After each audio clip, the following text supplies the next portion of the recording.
guys, welcome back to Passion for Petrol. I woke up this morning, saw the lovely weather that we're having, and I figured I should film a POV drive video for you guys now that the car is stage 2. It's quite a bit of a voice break there. It's quite a different animal compared to stage 1. I've also bought this new sort of head mount adapter thing for the GoPro, so the angle is definitely much better for you guys, although I must say it's quite awkward for me to see past. But we'll see how that goes. Anyway, I'm not going to talk too much. I want you guys to experience how the car is now, hear all the noises that it makes. Do want to do a quick side note though. The car's incredibly loud and it's getting a back box put in it in 2 days time, so it should sound a lot better by then, but I figured you guys should be able to hear it with it pretty much straight through. Anyway, let's get into it.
With the overrun, it's not really something you can make less of either. It just is how it is.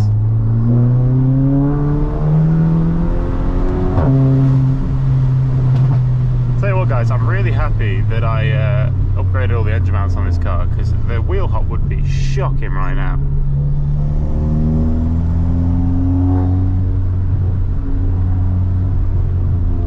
I also recently adjusted the coilovers again. They were sitting a bit too low and a little bit out of tolerance on the front, so I've raised that up. The car's sitting at a, you know, fairly low ride height, but also it doesn't look crazy low. It handles well, doesn't hit the bump stops or anything like that. What's with the insect that's trying to attack me? I don't know if you guys saw that. It was freaking trying to give me a tickle.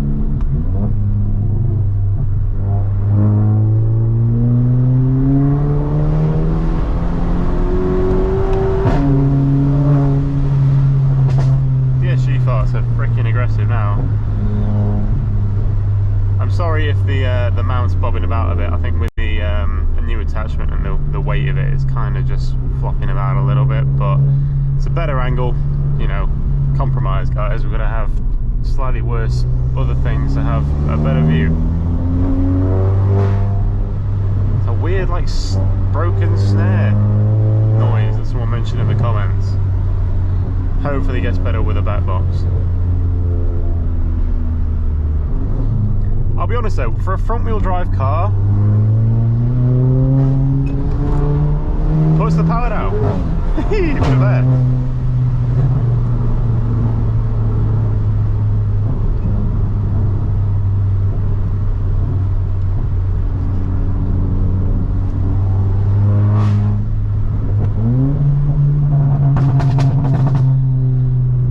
As aggressive as the overrun is, it's actually quite drivable still. So between 4 and 5k, in fact no, slightly above 5k, you'll get the overrun if you let off.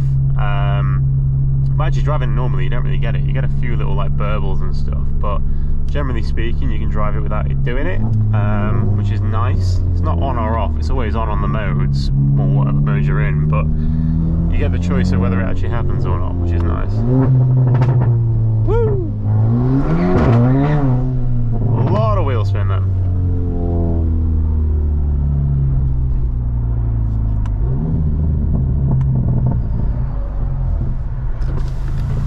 Weirdly, MRC couldn't get it to... well, they couldn't take the soft limiter off. So that's still on. Not really sure why that couldn't come off. But I think I can head down at some point and do a bit of a map tweak on it, see if we can get it to do it. But I'm not really that bothered, in all fairness. It does do it if you're in neutral and you're like coasting, you can kind of get it to do it. But yeah, a bit odd. I'm not really sure why.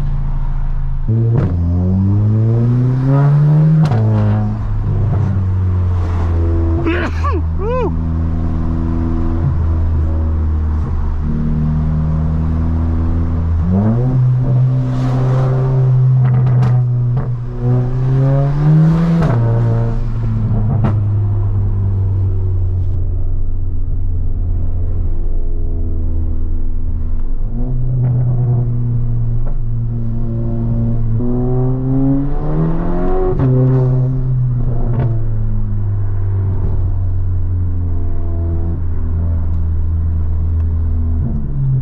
I used to think the induction noise was really intrusive, but now the exhaust is so loud, I don't think the induction noise is loud enough.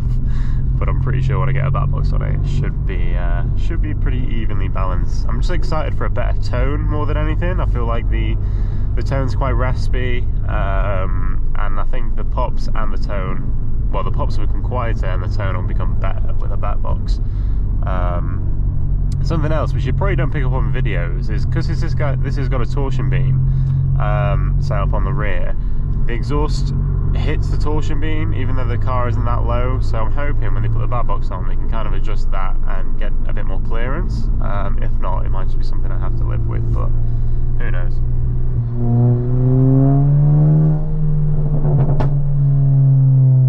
I'll try and demonstrate the overrun thing, guys. So obviously if I go up to, let's say, just above 5, get a load of overrun. If I was to go from 3 to 4, a little bit. It's not as crazy. Little few pops. But up high in the rev range, like an AK-47.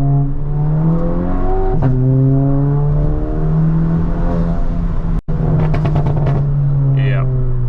Proper Chesterfield Council Estate, you know.